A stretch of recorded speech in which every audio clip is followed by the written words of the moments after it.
Madame Lorianne, how are you doing today? I'm good. I'm good. How are you? Very good. Episode 2. Are you ready for this? We're ready for this. I'm ready to move from that introductory level to that. Let's give them some actual tips and resources. Exactly. I mean, it was a blast doing the first episode. Got some great feedback myself. People really appreciating the fact that we're willing to put ourselves out there like this, do something that we're not used to doing. But most of all, I think they really appreciate the fact that we want to share some of our knowledge, some of our expertise, and try to help people. So that's the feedback that I got from people that watched the video, that commented on the Facebook or through LinkedIn. So it was fun to see that people are tuning in, but more than that, that they are looking forward to this next episode that we're going to do right now. Absolutely. And you're right. I also got some really good feedback. Also noticed that I nod my head a lot, make a lot of facial expressions. Didn't realize how much I did that. So, hey, it's a bit of a learning curve for all of us. Yeah, yeah. Yeah, Well, not so are good. yeah, so moving forward with this episode here, I think with people waiting to see what kind of action they should be taking, I guess the logical thing would be to talk about, all right, you've ignited a thought in me, you've ignited a desire to make some change, possibly. How do I do this? Where do I start? Where do you start? I, I want to start with one of my all-time favorite quotes. It's a quote I've seen different authors attributed to this quote, so I really don't know who actually said it. I just love the value of the quote itself. So if you always do what you've always done, then you'll always get what you've always got, right? I've attributed it to Einstein, but I've heard other people attribute it to others. Regardless, what it's saying is, if you don't change the way you're doing things, then you're always going to get the same result. But the thing that people don't recognize is that what if what you've always got is a fraction of the potential of what you could be getting? So that's kind of where I want to start today. I want to talk about really shifting your mindset. Here we are, week 6 into quarantine.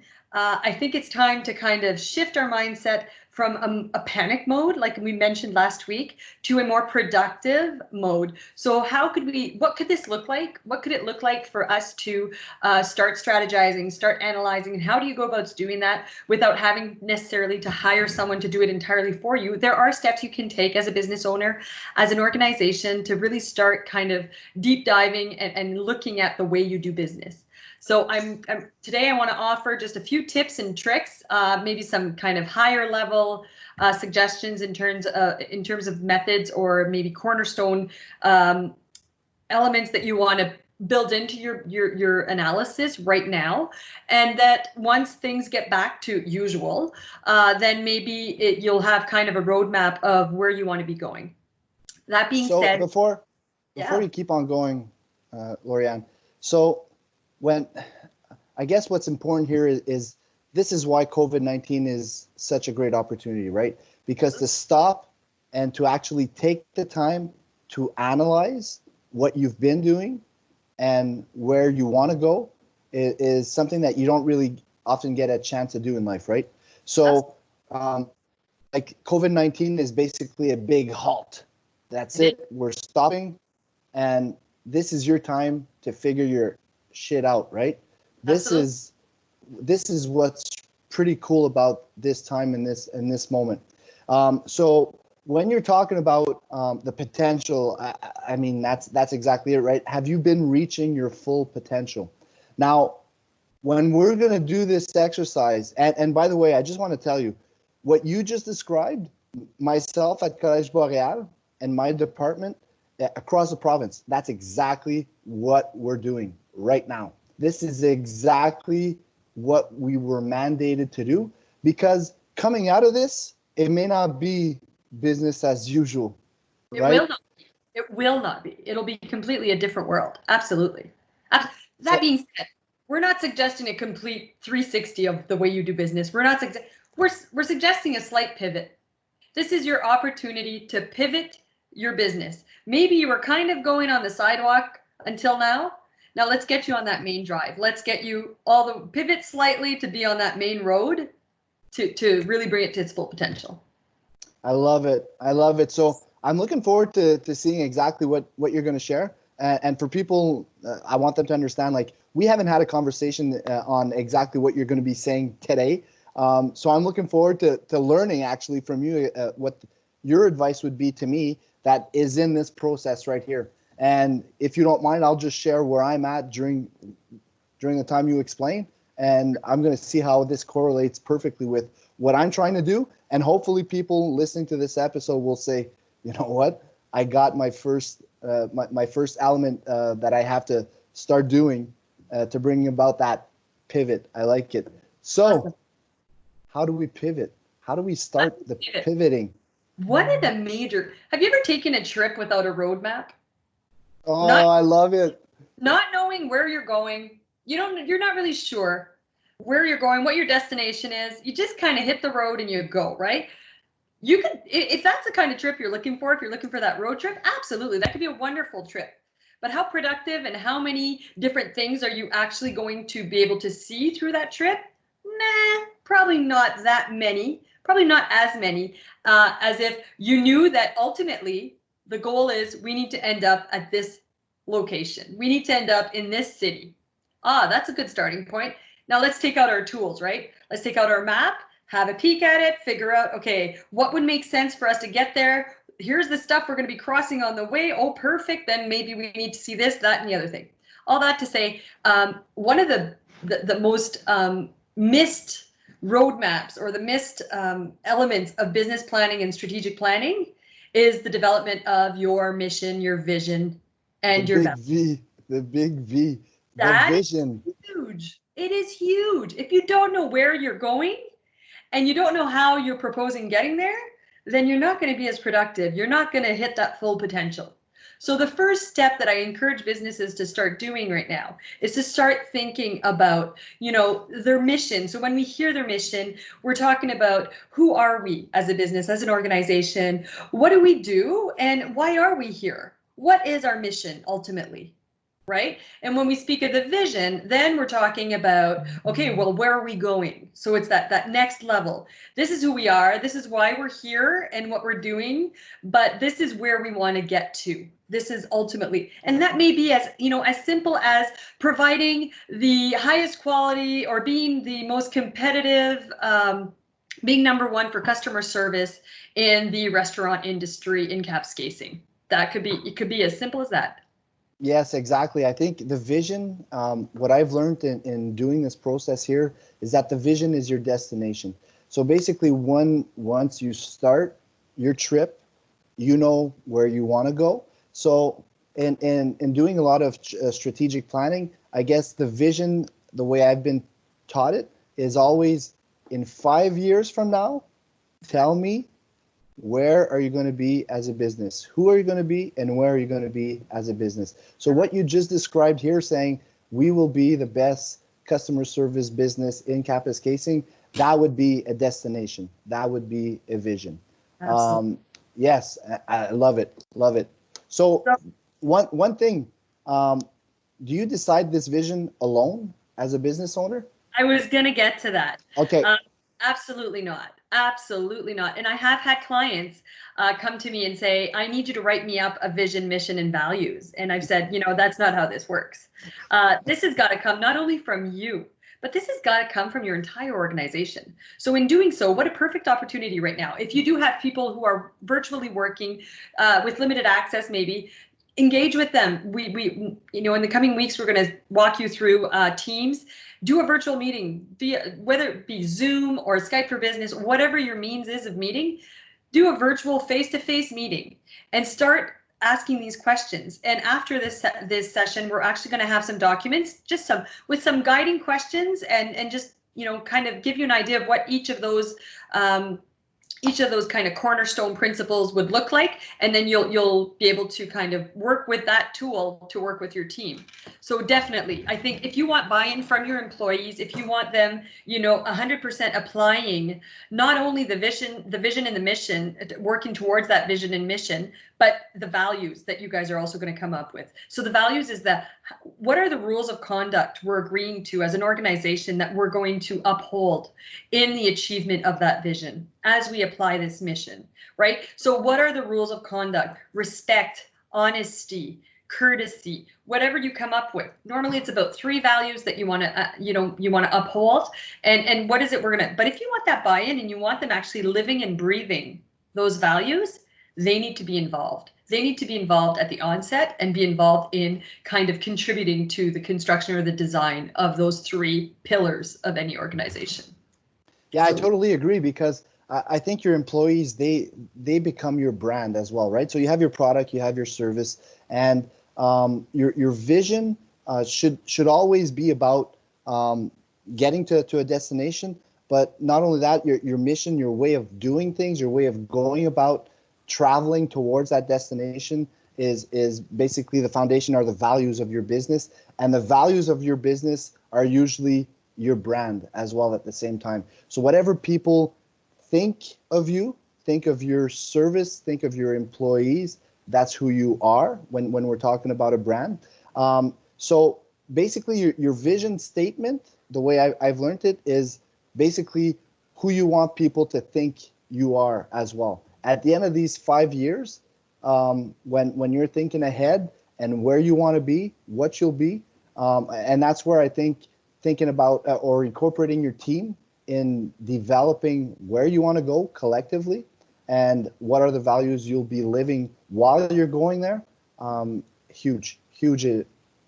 Absolutely. And again, if we want to get a bit more logistic in terms of how you do that, you don't necessarily have to, if you've got an organization with 48 employees, it's not realistic for you to think that you'll have someone, all of the 48 working on this together. And honestly, in that case, you probably not really ever get anywhere, because there'd be way too many opinions to try and weigh and factor in.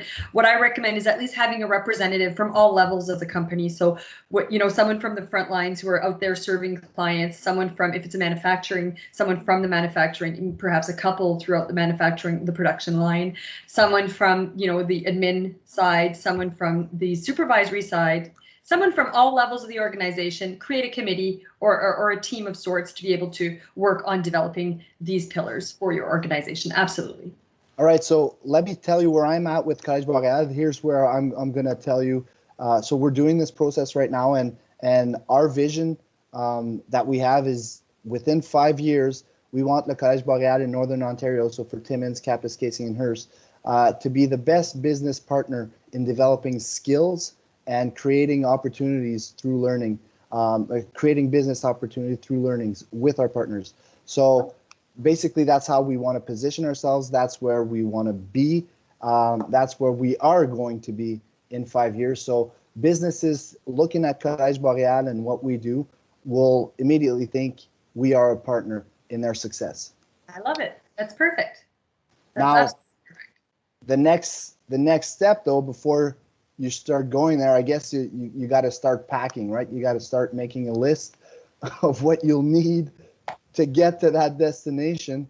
I'm loving this analogy we came up with. That's really working perfectly for kind of touching on all the different things. Absolutely, you got to start packing. And what does that involve? It's taking a bit of an inventory of what you've got and what's missing, what's not, right? What are you gonna have to go out and buy? So to keep with the analogy, right? So one of the ways that I propose doing that, and basically this is a technique, and again, we're going to have a bit of a desk aid included that people can download right off this page in the files section, that gives you an idea of exactly that, where you're at, what is it you've got, gives you that inventory. And many have already heard of it, and they've used it perhaps when they're making any big business decisions or organizational decisions. It's called a SWOT analysis.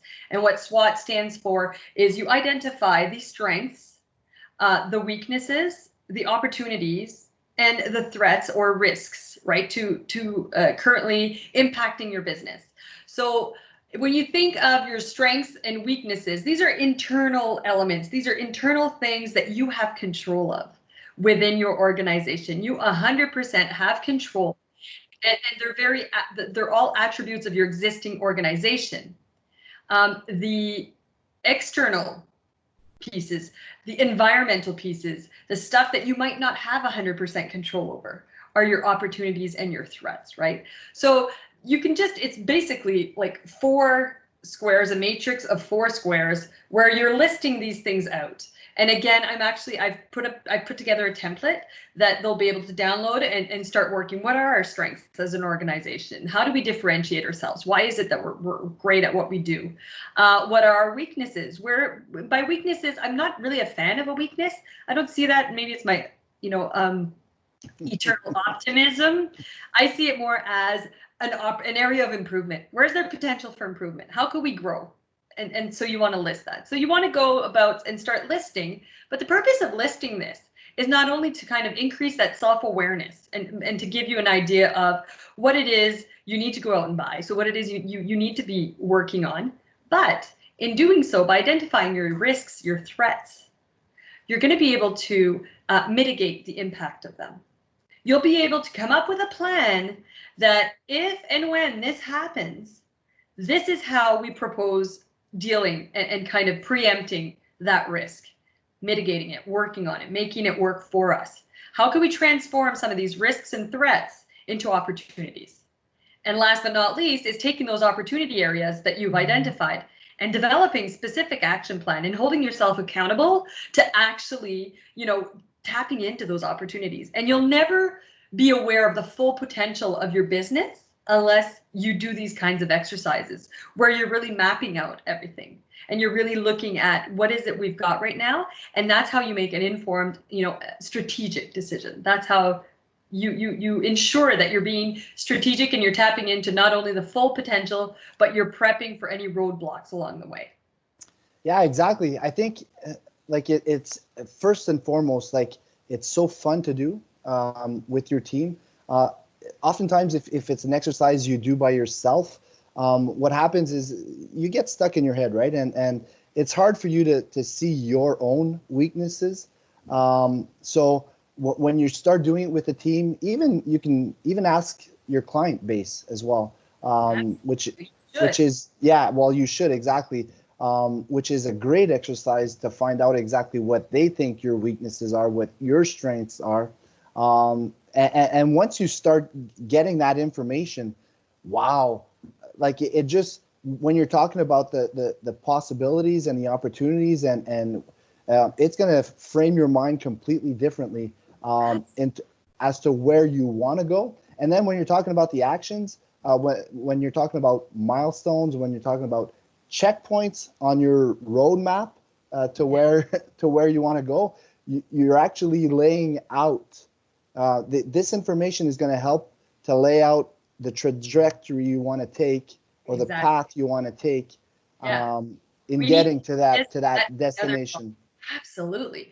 You know what? I don't really care whether we end up with a few roundabouts along the way, but ultimately, by the time we get to this destination, we need to have hit this, that, and the other spot. Absolutely. These are these milestones along the way. Those check-in points for sure. And again, to bring it down to logistics, what this can look like, you can, in Teams, there's a planner app that you can actually, you could put the buckets, the opportunities, name a bucket, opportunity, threat, strengths, weaknesses, and then you can actually have your team collectively, everyone from the comfort of their home, be tapping into that. And you want to do it brainstorming style initially, and then you kind of, you look at it closer and see what's duplications, what are the themes here, and you want to narrow it down a bit, right? But, so we've done it actually, Lorianne, where in this type of setting here, having a Zoom meeting that lasts 2-3 hours and the interactions are not quite the same. One of the things that we did do that I thought worked perfectly was just a little Survey Monkey, 4 questions, what exactly these 4 buckets that you're talking about. And we invited people to, in the comfort of their own home at the time they wanted to do it, to take some time and just focus on answering these questions and write anything you want to write. in there, and then you bring back all this feedback, and you see the duplicates, of course, but then you create your team meeting, and you talk about all of the answers, and that ignites a lot of discussion, and that makes your meeting really fun as well. That was something that worked well. Productive, having had that time for that forethought ahead of time, for sure. So whatever format, I mean, obviously a slight pivot, if you've never had any virtual meetings, that's a bit further than a slight pivot, right? So, and if you've never used the SurveyMonkeys of the world, so it might just look like an email saying, hey, here are the 4 things, you guys reply to this email and list stuff. You know, you don't have to overcomplicate this, but if you do have a comfort level with some of this technology, and if you don't, well, there are the Sebs and the Loris of the world who are more than happy to kind of give you guys a bit of a walkthrough and make sure you comment on this specific post to tell us what technology did you want a bit of a walkthrough on that we could kind of help you guys through. But for sure, you can use whatever means you want.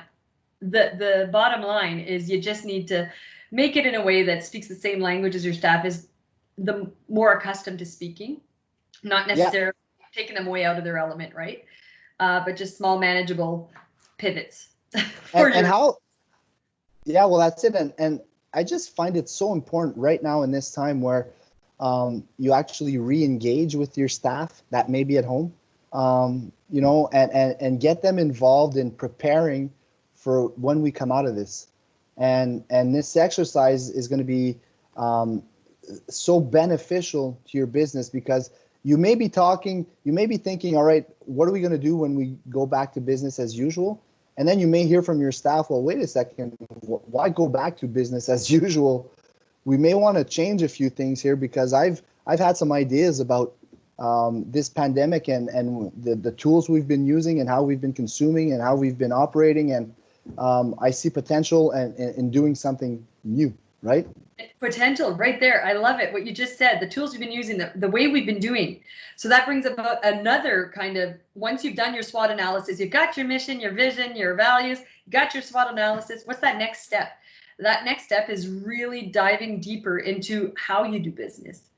But what I propose, I'm a huge proponent of business process reengineering, which ultimately, I know it's a huge word, but ultimately what it means is taking what you do, mapping it out, looking at it, figuring out where's their waste, why are we doing this twice, why are the cups all the way over there, and why do my employees have to take 13 steps to get to the cups when we could just relocate them directly under them, and right there we've cut the wasted time walking there and back every time. So that's all it means, is really mapping out your business processes. But from the client perspective, you start where the old kind of ways of mapping out business processes started with that raw product and worked its way all the way to the client. There's been a bit of a aha moment throughout the industry to realize that and recognize that, no, it's user-centered design. You start with the user, you start with the client, and you work your way back from there. And you map it out, literally map it out. This is exactly what happens when I'm coming in the client comes in for a coffee, and then you work your way back from there and you map out what that looks like, and you try and identify the different wastes. And if you Google, you've heard the lean methodology, there's the Six Sigma, there's all kinds of methodologies to do this, but really you don't need to get to that deeper level. All it is about mapping out the processes. What are the most important processes? So you start with your team. Okay, guys, let's map out the different business process, different things, the different ways that clients access our services or products. Let's map them all out. Prioritize which need to be revamped because they seem to be the most burdensome or onerous processes. They're the ones that take the most time or cost us the most money. Let's prioritize those and then really kind of map them out. How could we do that better?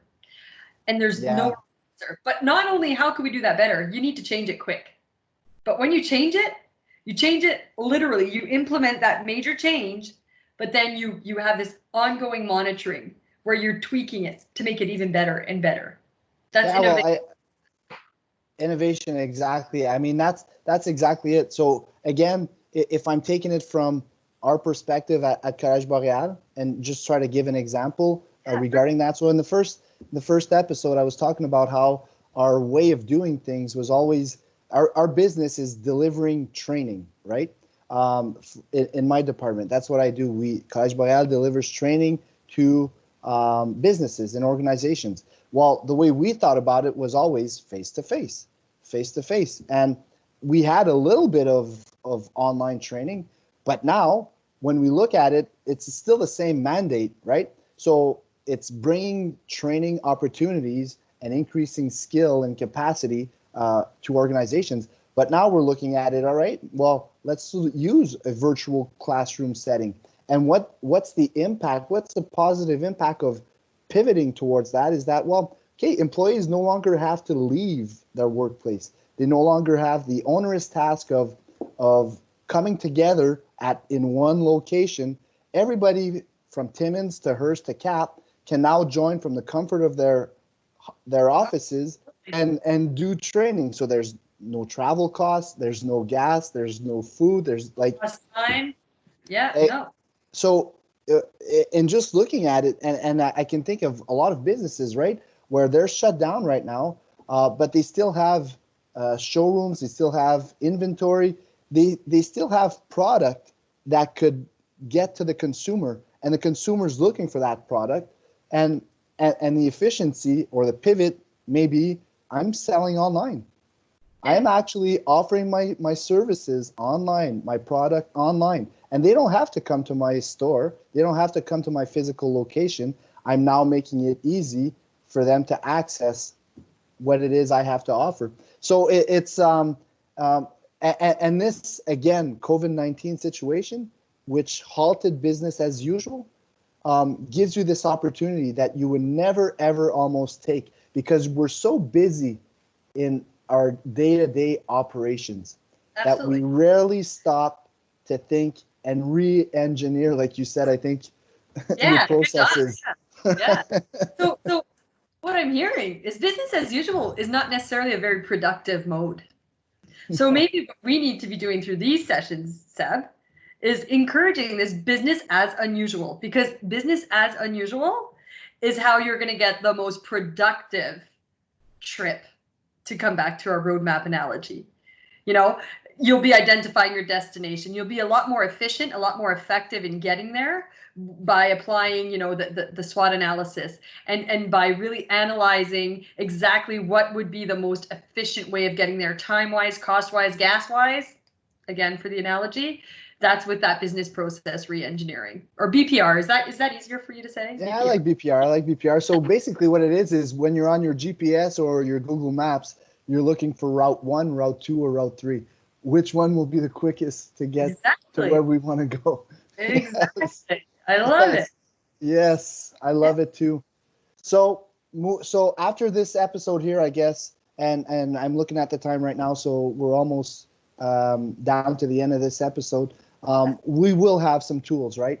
That will be available, and we'll have a Facebook page created as well for. So you'll be accessing, or we hope you're accessing this video and this episode through our Facebook page and our LinkedIn channels, where you're going to have some tools at your disposal to be able to start the process. And of course, like Glorianne said, we are there to help. Absolutely. Yeah. Right? For sure. Did you have anything else? Text or an email away. That's it. Did you have anything else you wanted to add? Well, I think we've given them a lot of homework already. Right? So no, I think that's it for me. And I'm excited. This is a really great, I'm really happy to hear kind of that concrete example of how Collège Boreal is doing this and how they're applying these kinds of methodologies and these more strategic kind of analysis pieces and ways of doing, of really kind of checking in and pivoting, but pivoting strategically. You're not just moving any which way, right? You're taking a calculated risk in that pivot. Yeah, and always asking the question why. Why are we doing this? Why are we doing this? Why are we doing this? Right? And if you have, if you can answer the why you're doing it, and it matches your values, you're going to get to your destination very quickly. So, Glorianne, you'll tap into what?